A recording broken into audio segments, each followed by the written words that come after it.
December 12th, 1910, the date of one of the most mysterious missing person cases of the early 20th century, the disappearance of Dorothy Arnold, a young woman seemingly living the perfect life, a life of luxury and privilege, vanished without a trace.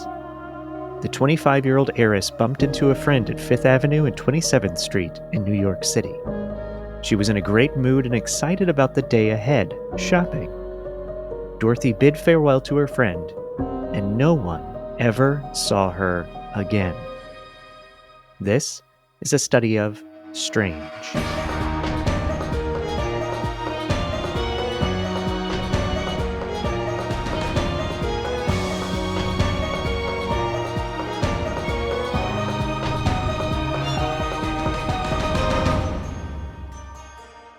Terrible things happen to innocent people all the time. So, why did a community take particular interest in the story of Dorothy Arnold, a privileged heiress, over any other murder or missing person story at the time? Could it be our fascination with the rich, the powerful, and celebrity culture? Or does it also stem from a subconscious realization that if tragedy can befall the rich and powerful, it can happen to anyone? Welcome back to the show. I'm Michael May. And with me for, the third time now, I think, is Sean Anthony Davis. Yeah, number 3. I'm aiming for that 5-timers club, and I get the jacket, the blazer, and everything. Yeah. Oh God, now I actually think I should do that. Yeah. I should absolutely do that. I'm gonna wait till 5. It's probably going to be yourself, maybe Matt. There's a couple other people that I love to have on. It's a league squad we got going. It is. Happy to be here though. Yeah, super excited. I love doing it in the past, and when you said there's a chance, I was like, yes, please. Get me on. So. Yeah, no, I appreciate it. And for those interested, if you're new to the show, Sean was on an episode about internet mysteries, which is really fun. We cover a lot of those. And then also, was it the Superman? The death of Superman? The George Reeves kind of mysterious suicide death.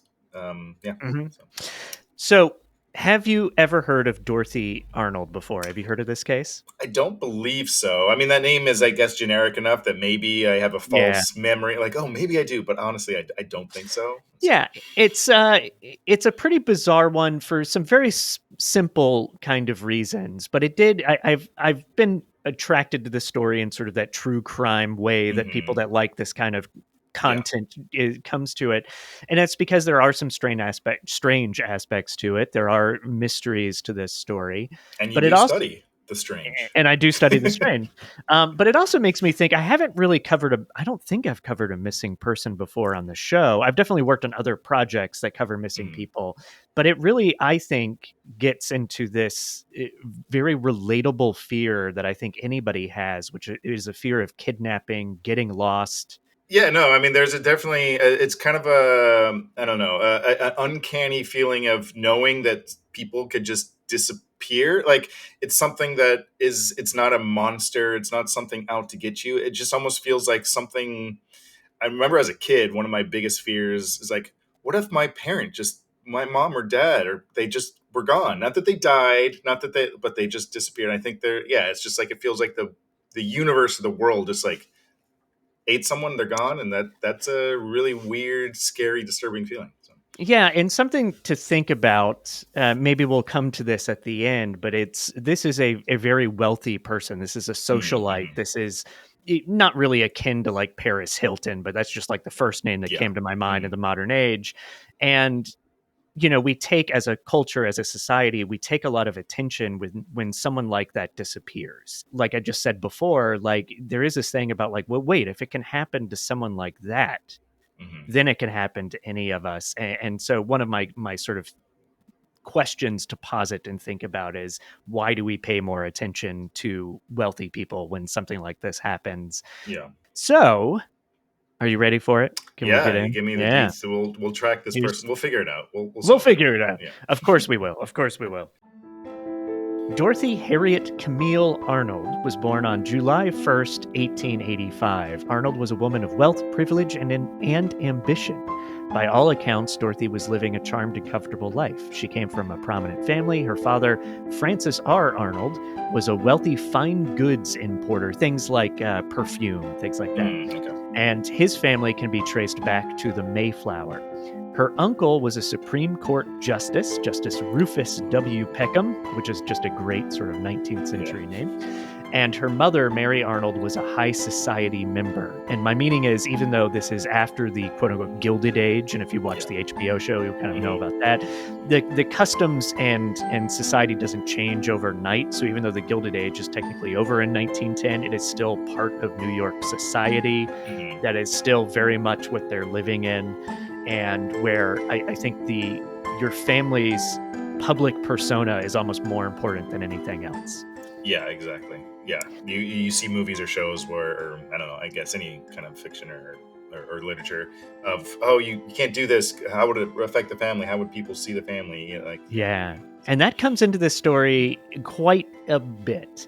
And the relationships with other wealthy families assured high-paying jobs in society, investments, entrance to the best schools, and so forth. And on that note, Dorothy was well educated. She graduated from Bryn Mawr College, a liberal arts college in Pennsylvania. Afterwards, she returned to her family at home at 108 East 79th Street and attempted to begin a career as a writer. She was not planning to sit and live off her inheritance, which I think is a really cool thing about Dorothy. She had this passion to pursue her dream career, but her family was in her way. So here's just some brief details about her family. She had a brother, Dan Hinckley Arnold. She had a sister, Marjorie Brewster. And like I said, one of her uncles was a Supreme Court justice. Her grandfather was a very successful banker, which is probably where most of the wealth was built up from. That old money kind of thing. Old East Coast kind of money there. And then the home at 108th East 79th Street, it's just off or sort of near Park Avenue, very fancy place, surrounded by other very fancy people in large, wealthy mansions of New York City. So a few months before she disappeared, Arnold asked her father if she could have an apartment in Greenwich Village because she wanted to focus on her writing. And we very quickly, Sean, got to our recreation scene that we're going to read. Yeah. So this is a scene about her asking her father to essentially move out and to start her career. All right, do you want to read Dorothy or Mr. Arnold? Ooh, it's I kind of feel like I might want to read Dorothy. Do it. Also, I just watched Wizard of Oz with my son recently because I was like, you have to see some of these movies. Yeah. And so we watched The Wizard of Oz, and I forgot, just because I say Dorothy, that's the way I say Dorothy. Yeah. It's like there's not a lot of syllables in there, but when you watch the movie, Dorothy. Dorothy, don't go over that, Dorothy. Yeah, I just loved it. Anyway, that has nothing to do with Dorothy Arnold. So here we go. It's the evening. Cocktail hour. Dorothy enters her family's drawing room. Her father and mother sit silently on a nearby couch, listening to Dorothy's sister gossip about a friend who's marrying a simple lawyer who doesn't come from money. It's terrible, and she's muttering. The whole family is dressed to the nines as they await the dinner bell. Just an average evening for the Arnold family. Dorothy attempts to interrupt. Excuse me, father. Can I have a moment of your time? What is it? You can speak in front of your family. Well, all right.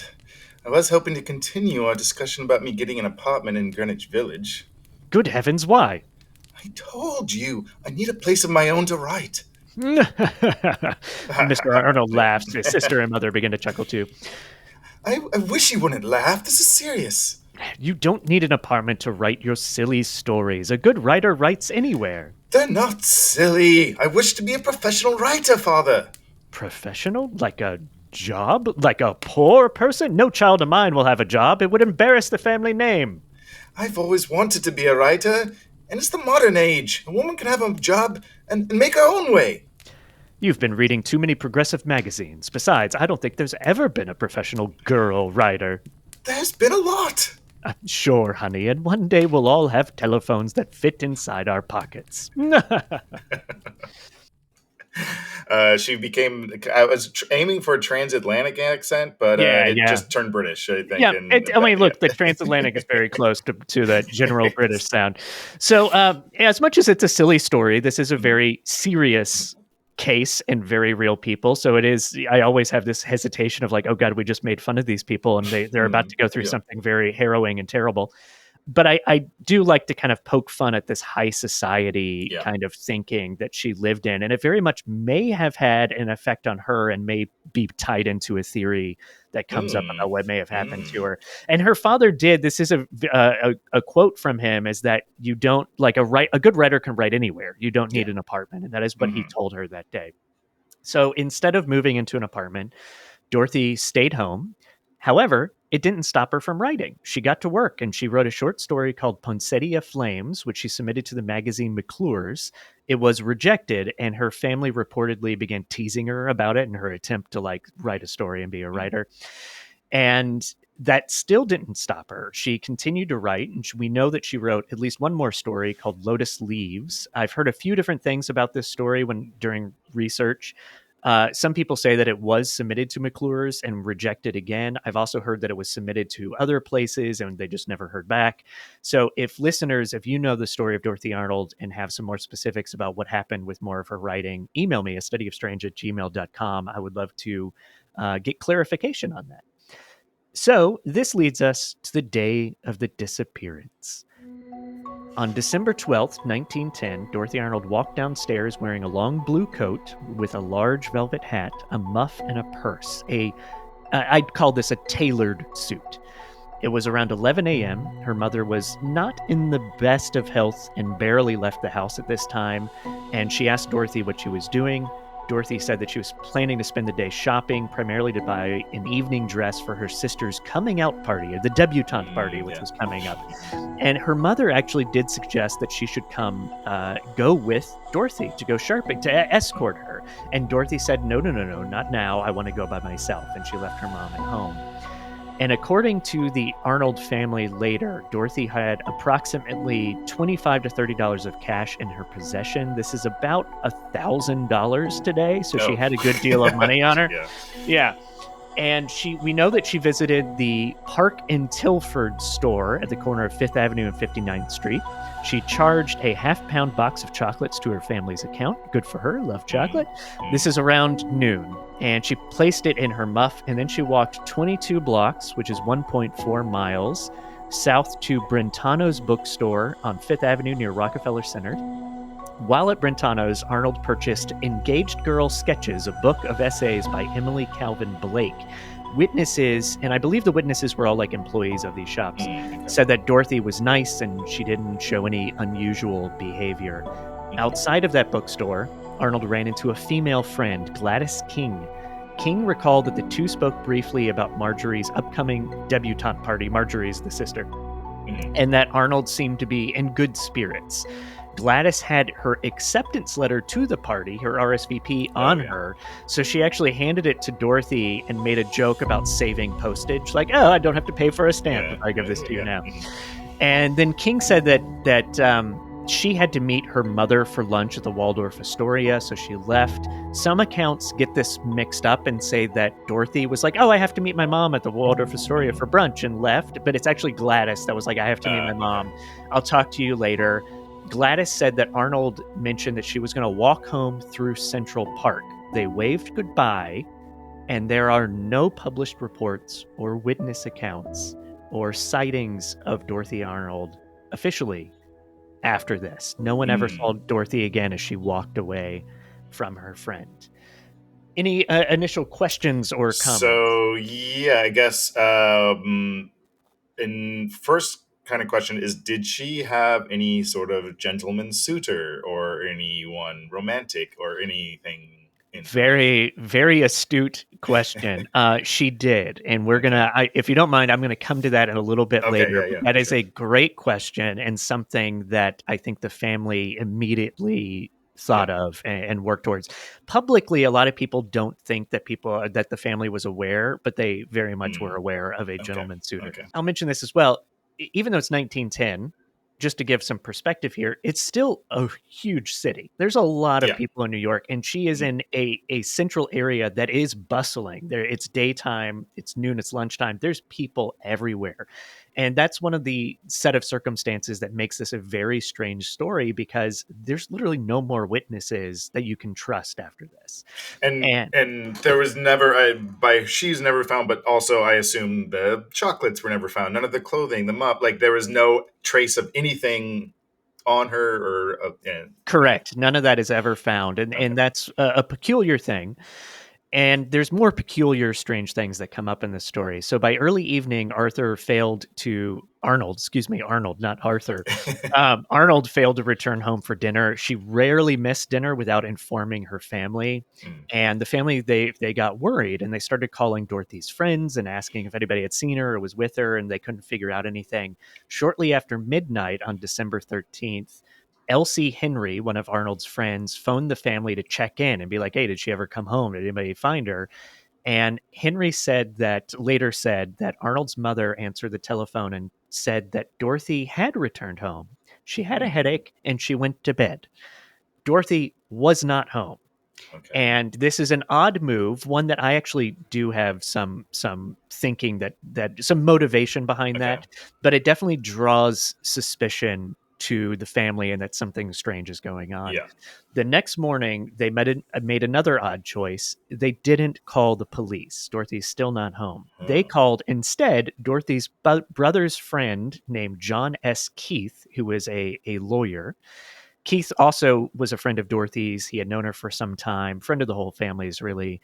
And they intended to ask Keith to basically become like a private investigator for Okay. Dorothy.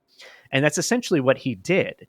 And so these odd moves, again, kind of create this feeling of, I guess, just suspicion for the family. Yeah, Something there's is a off there. kind of shadow of it there. It's like why not do the thing that would be all the straightforward above board Yeah, thing? yeah. Why call the Huh. lawyer friend to go Mhm. look for Dorothy instead of the police? And the truth here, this is where I think there is it does explain it a little bit. You can still Yeah. have suspicion that's perfectly normal and fine, and who Mhm. knows? Maybe they did have something to do with Yeah. this. But the truth is that in their society class thinking of the time, they didn't want media attention, Mhm. and it could be socially embarrassing. And it's speculated that the family was influenced by the 1909 disappearance of Adele Bose, who was a 13-year-old girl who was reported missing from Central Park, and she was later found to have run away to Boston. So she survived, she was alive, and she ran away essentially to prove to her parents, like, "Hey, I'm 13, I can do stuff on my Yeah. own. Let me go to the house." And the Bose family were also a prominent Upper East Side family, and they were scandalized in the newspapers. They were scandalized in the Yeah. inner circles of Yeah. their friends, and the Arnold family didn't want any of that. And also, Yeah. if they knew that story and they were really influenced Yes. by it, like people suspect, this Adele Bose came home. So part of them was like, well, she'll come home. So, and Yeah. we don't want to cause a fuss Mhm. and get scandalized by our friends and newspapers when she just comes home. And her friend that called and then her mom said, "Oh, she came home and she had a headache and chicken." I also could see that being like, we don't want to get into a whole thing, right? Just like, Mhm. yeah, she's fine. Because if she said, "Oh, she never came home," and then the friends start like, it sets up a thing, even if they weren't, and which they were, but a concern with like tabloids and people just like if something's going crappy on your day, something really bad, and a friend calls, you're not like lying because you're trying to be duplicitous. You're just like, I don't want to get into it with you right Yeah. now, but Yeah.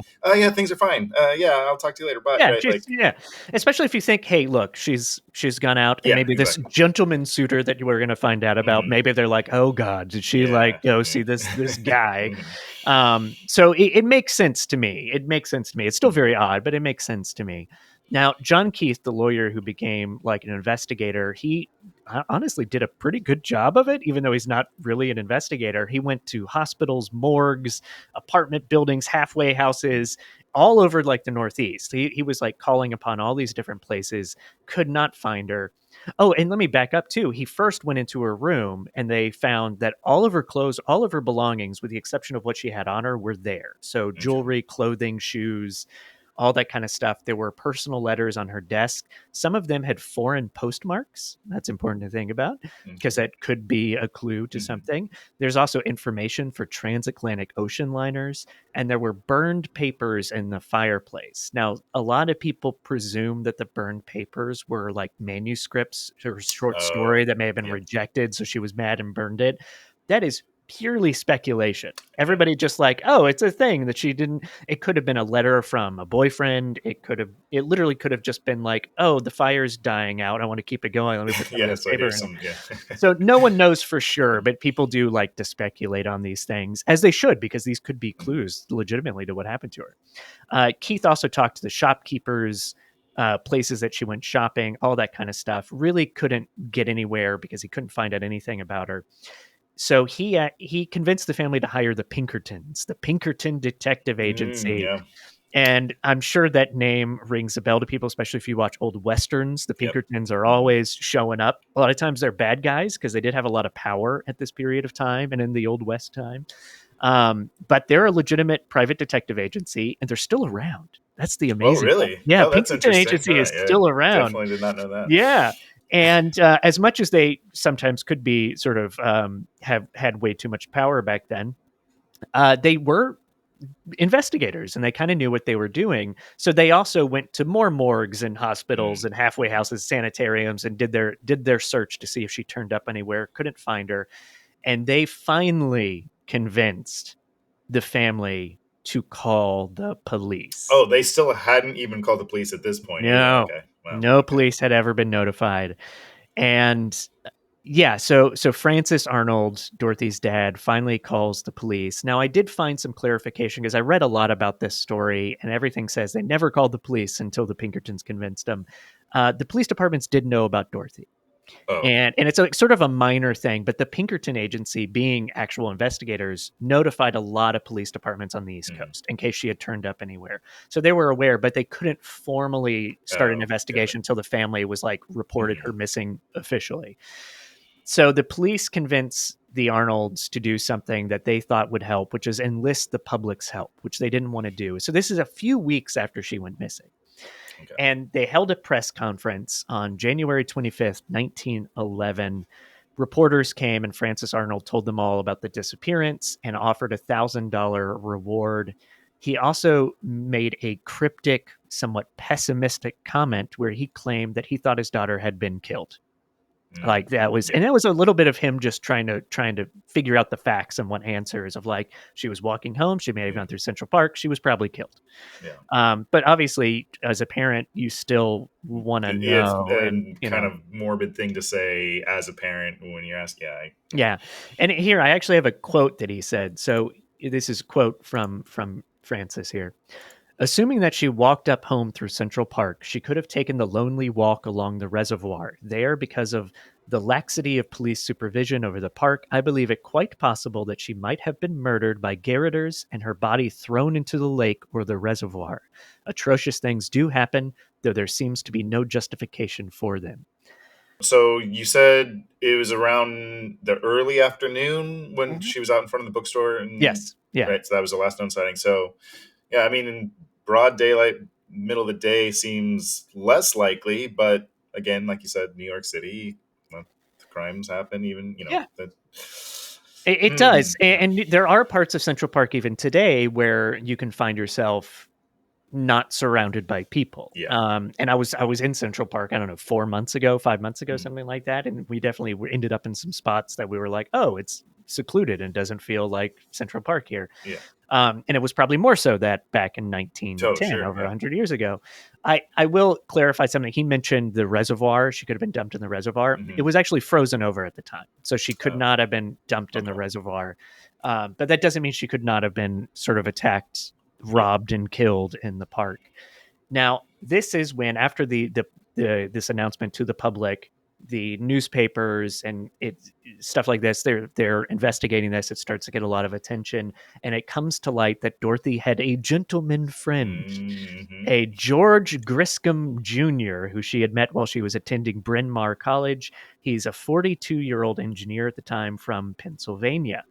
Reporters also discovered that Arnold had lied to her parents like months prior to the Oh yeah. disappearance, and that she had told her parents she was going to go visit a friend, Theodora Bates, in Boston. However, when she went to Boston, she ended up spending a week with Griscom in a hotel. Mm, Actually, two different hotels. I don't know why they like moved hotels in the swap. middle. Yeah. Could have been for gossip reasons or whatever. I don't know. Mhm. But they stayed in two different hotels and spent a whole week together. And during this trip, she also pawned $500 worth of jewelry for $60. And Uh-huh. I can imagine her not being really worried about the full value of the money because she's Yeah. wealthy. It's more of she needs spending cash and she doesn't want to ask her parents for cash. And there's no credit Mhm. cards back then. And she's in a Yeah. different city. So it's like, I need cash. I don't want them to know what I'm doing. Yeah. So I'm just going to pawn off this jewelry and have some money to spend while I'm hanging out with my boyfriend. Mhm. And yeah, it sounded like you were about to say something. I paused. No. Well, this actually reminds me of another question I had. So, Yeah. how much were the chocolates that she bought? You said she had about $25 on her, which was today, about 1,000. Yeah. But she bought some chocolates.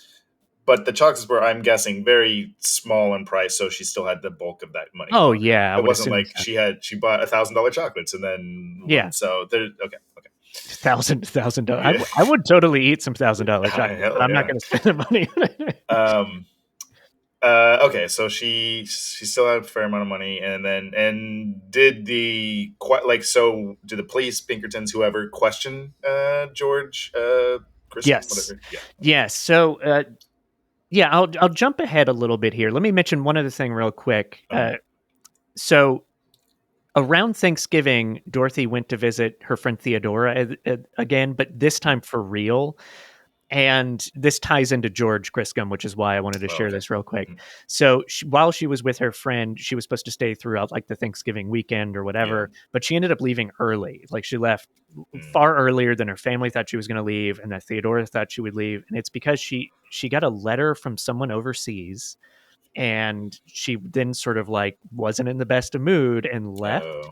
Now, again, this is all speculation, but people assume it was correspondence from Griscom because Griscom eventually left the country. He was actually out of the country when she went missing. He was Oh. touring Europe with his family.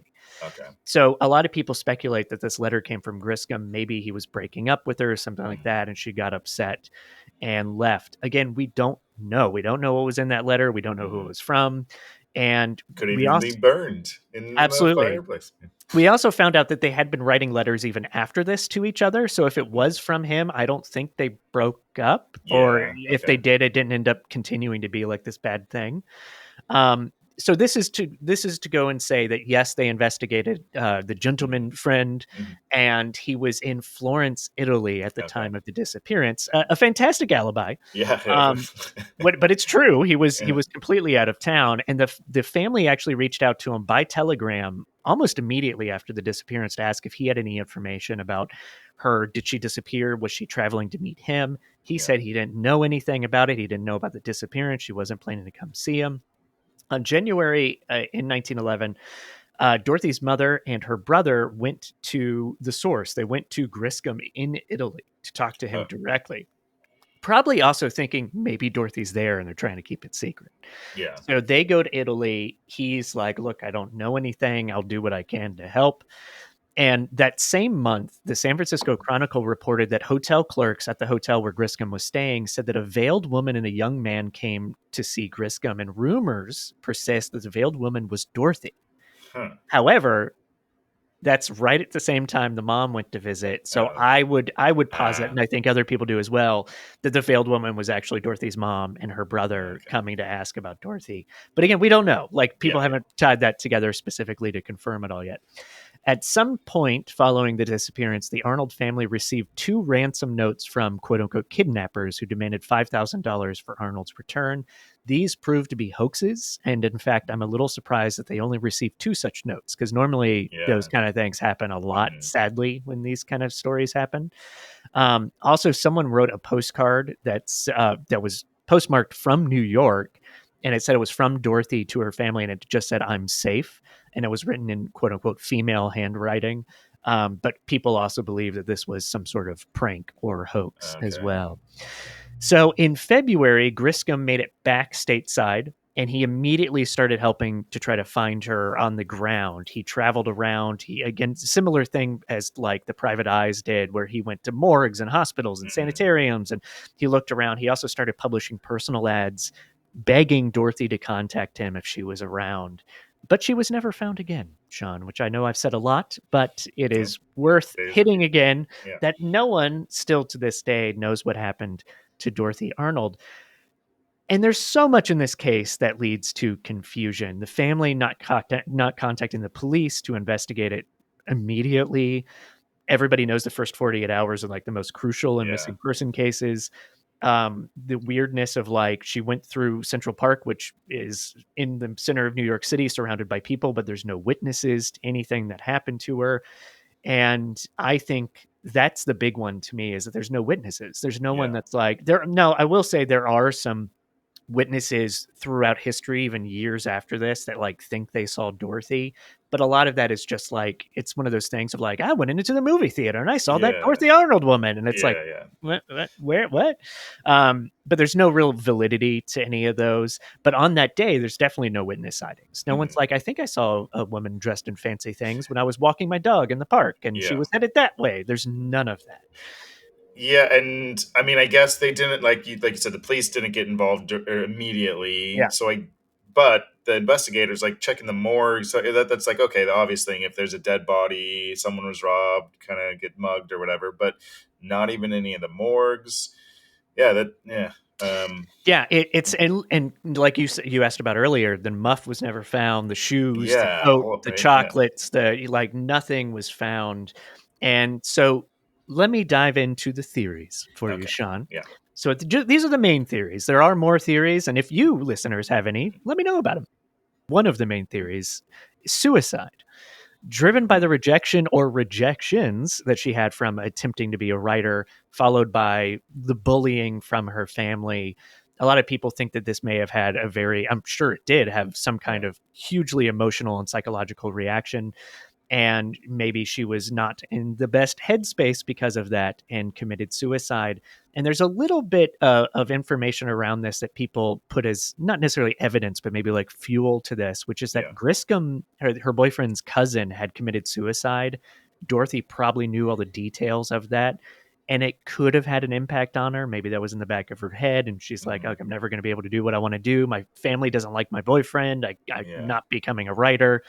I'm just going to end it all. I will say there are a lot of things going against it. She was very excited about the party coming up. She was excited to be shopping, buying the book, buying a mhm. dress. We don't know if she ever bought the dress. In fact, she probably didn't because they Oh, went to all sure, the stores, yeah. but she was planning to buy a dress. Um, so yeah, there's a lot of things that I don't think necessarily point to suicide, but I can definitely believe it to a Yeah, certain extent. I also think that it is suicide. I mean, I don't know, but I would it seems like less likely that the body would be hard to recover in a Right, suicide right. case, right? Like she would have to have done it in a way that the body would, like you said, the reservoir was frozen over, so it wasn't like Yeah, she could have drowned herself. That maybe yeah. you could explain why the body was never recovered, Yeah, but she didn't jump off the Empire State Building, as yeah, you would like know those about types it. of She things, didn't, normal yeah. suicide, the body's well, I And don't know and that also, there's I would imagine, like, she was an opinionated, sort of driven person. I would yeah, imagine, most suicides, I believe most suicides, people leave a note or something around to be yeah, like, "This is why this happened." yeah, And I could see somebody like her writing some mhm, kind of spiteful message to her family, like, mhm, I don't wanna presume too much, but, it's like, I could see a note of some kind in that yeah, situation, which obviously they never found. Um, so another theory that also has some plausibility to it is pregnancy. So some have suggested mhm, that she may have been pregnant, and she either left over the shame of this, or she went to an illegal abortionist and then may have died during the operation. And that happened a lot back then. mhm, And when it typically happened, because it's an illegal operation, people also hide the body. So um, that is one scenario. The boyfriend didn't seem to give some weight, but also he may not have known. It's yeah, like, if she was pregnant, she mhm, may have kept it a secret. So it's all an assumption, but it is a plausible assumption based on society, the world, and yeah. stuff like that at the time. the other main theory is that she ran away for similar reasons to like the suicide. She's upset with her family, wants to make it on her own. I don't like the runaway theory because we already know that she pawned jewelry to like get Yeah. cash when she was out of town. She Hmm. didn't pawn anything. Like stuff of hers was left at home. If she was Yeah. going to do that, I would have taken all the jewelry. I would have taken my expensive Yeah, purses and and you handbags and probably like, yeah. maybe she wouldn't wanna be suspicious and take all her clothes and belongings, but she probably would have taken more than just the thing she was Yes. wearing. Yeah, yeah. Exactly. Exactly. So that's where I run into some issues about that. There is some other evidence out there that Mhm. it's people that follow the case will know it. I don't think it's necessarily worth getting into today, where like she had other things of value on her and she may have had some other cash somewhere Oh, sure. else Mhm. and this kind of stuff. But still, I think she would have taken Yeah. more from home if that was the case. And what I think my personal theory is similar to her father's, that she was either kidnapped or killed. And look, everything that we're talking about here is conjecture. That's why this is so mysterious. But one simple scenario that I think is the most plausible is the kidnapped or killed scenario. And that's because she was walking home through Central Park. Like I already mentioned, there are secluded areas where a woman in fine attire Mhm. alone could have been attacked to maybe likely just to be robbed. That could have been Yeah. the motivation. And, but, killed and robbed and then the body hidden. There is there are other ways to hide bodies or get bodies out of the park and stuff. It's hard, Mhm. but Yeah. it still can happen. And yeah, so at the end of the day, those are the main theories. But an innocent person went missing, and there's no evidence, no key witnesses or suspects, and it's one that still haunts New York City to this day. I'm going to add just a little bit of specifics to a couple of these theories before we finish up, Sean. Yeah, sure. One is that in 1916, there's a doctor that was running an illegal abortion clinic named Dr. H.E. Lutz, and he testified to the New York County District Attorney that he thinks Arnold, like he operated on Arnold and she died, Mhm. and there were some people in the district attorney's office that I think also believed that to be true. However, there's some detectives that have said like no, it wasn't Arnold. We know that situation, and Hmm. sort Okay. of sort of brush it off. Also in 1916, a convicted felon named Edward Glenoris mentioned that he had been hired by a guy named Little Louie to drive an unconscious woman out of New York and into I think it was New Jersey that he was driving her. And he says that it was Dorothy Arnold. He was later asked about this and he changed the Oh, details. So yeah. it may not have been a true story.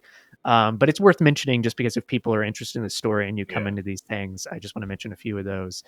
And also Francis Arnold, the dad, he did spend $250,000 trying to find what happened to his daughter, even though he believed she was She killed. was He dead, kept he's trying still to yeah. find answers. And $250,000 in Back then, 1910, jeez, that's that's yeah. $18 trillion now. It's a lot of money. It's a lot of money indeed. So there's a Well, confounding okay. case of Dorothy Arnold. Thoughts, Yeah. Sean? Thoughts, Yeah, questions? so the abortion actually story was kind of compelling the more I was thinking about it. I obviously don't know any details about how abortions worked 100 years ago and all that, but her taking that amount of cash, maybe going in a like the very casual way that she's just like, oh, I'm gonna walk through the park knowing that it's just a cover for something she would think would be quick and not have to like get anyone else involved with. And I feel like that is yeah, there's some plausibility there. I'm kind of into that. And then so the but I think I also agree with you. Most likely, probably just a robbery turned either accidentally into murder. The one thing that's kind of weird about that is because if it is something like that, like if it's a petty crime or they see someone who looks like, oh, they're rich, let's go rob them. It's harder for me to under or think that they would be able to dispose of the body in a way that it would never be recovered. To me, Yeah, yeah. if the body is never recovered, it implies it indicates to me that it's a more premeditated thing. Like they had Hmm. a plan. Like you said, maybe they drove her out of the city if it was, or they had a way to dispose of the body because they had thought about it ahead of time. So it was something like, oh, we know she's going to be here. We have a plan, but but there was no ransom ever. So like some of that is harder to work out in my Yeah. head, but it still feels like that's most The, likely the case. A the one murder in thing some sort. Yeah. the one thing I'll add to that thinking is, because I do this to myself when I go over this story, is you just kind of assume that she was murdered in the park if it was just Yeah. like Mhm. a Yeah, robbery that's slash true. Yeah, murder. it doesn't have to be that way. It doesn't have to be in the park, Yeah. because even though it's a park, you can think, oh, we'll dig the body, but it's like Yeah. it takes time to dig a hole in the Yeah. park, and people are probably Mhm. going to see you doing it. But what if she had gone through the park, or maybe she didn't even enter the It's park yet? Maybe she yeah. went into another store and like she Mhm. passed somebody selling Rolex Yeah, true. watches, and they were like, Mhm. "Hey, come over here." I don't know if Rolex existed in 1910, but there you go. Yeah, so she may not have been, if it was a killing, it didn't necessarily have to happen in the park, which could aid the Yeah. hiding of the body. If it's in an alley or an apartment or something like that, there could have been a Yeah. different way to dispose of the body or hide it. But again, that's one of there's so many strange things about this that make this a compelling Yeah. true crime case even over 100 years later, which are all these holes in the story Yeah. that we just don't have. It's almost like, even as you're telling it and I'm thinking about it, it's like, when you read a mystery novel or watching it, you're waiting for all the pieces of information so you could solve it on your own if you're Yeah, clever enough. yeah. And then I'm like waiting for more information. Tell me more information, Michael, so I could solve it. But yeah, that's We don't have it. obviously, yeah. We don't It's have it. yeah. Yeah, this is a story I started reading about maybe a year and a half ago, and I was like, "Oh, I'll put this on my list Yeah. as a potential study of strange topics." And I kept kind of skirting around it because I'm like, you Hmm. don't really know a lot, so it's all Yeah. just speculation. But at the end of the day, it's still a really interesting story that brings up a lot of questions about Hmm. society, about wealth, about Hmm. sort of the culture of like highlighting someone like an heiress over Yeah. all the other missing people. Yeah, that's the other thing too, is that like we single out these, again, wealthy or debutantes or whatever, and so it creates this kind of false sense of reality in our heads, like, oh, that's one missing person, but it's like, well, there's hundreds of missing people all the time. We just don't pay attention to them. So yeah, yeah, there's a lot of Yeah. cultural, society, just like lots of things going on in a case like this. There are. Well, on that note, Sean, I Mm. thank you so much for taking the time to do this today. I love that you're back. We'll get you on 5 times so you can get Yeah. that coat. That would be awesome. And yeah, and everybody go back and listen to previous episodes. The Internet Mysteries was one of my early episodes, and that one for That a was a while blast. was Yeah. the highest downloaded episode. Even though I thought, oh, it's a simple thing. I ran out of Yeah. ideas. We'll just do this little story, and it ended up being a very popular It was great. episode. I had a lot of fun. Yeah. Yeah. And honestly, I've been saying I need to do a follow-up. I need to do a Yeah, I was part gonna 2. say. I And mean, then it's the yeah, internet. There's no end of yeah, mysteries. So yeah. I would No, love it's not. to potentially come on for some more of that. That was Yeah. great. So That would be great. That would be awesome. Well, thank you again, Sean, for yeah, being thank on you so much. Strange. Love doing it. And I'll be thinking about Dorothy for the next at least couple hours, if not longer. And Yeah. then yeah, Dorothy. maybe she's still alive. No, probably not. Even if she just ran away, changed her identity, whatever, she's probably not alive anymore. I think she'd be like 100 and But maybe she lived a full happy yeah, life. who Maybe. knows? Who knows? Yeah. Maybe she very well might have. All right. Thank you again, Sean. Talk to you Yeah. soon. Thanks, Mike. Thank you for listening to A Study of Strange. It's the beginning of 2025, and there's a lot of goals for the show this year to keep improving quality of content, to make additional content, and the best way to support us doing that is to make sure you're subscribed wherever you listen to podcasts. Check us out on Instagram at A Study of Strange, and for those diehard fans, you can support us through our Substack, which you'll find on the support tab of our website, astudyofstrange.com. Subscribers get additional content, episodes early, and some other special goodies coming up in 2025. Thank you again for listening. Until next time, good night.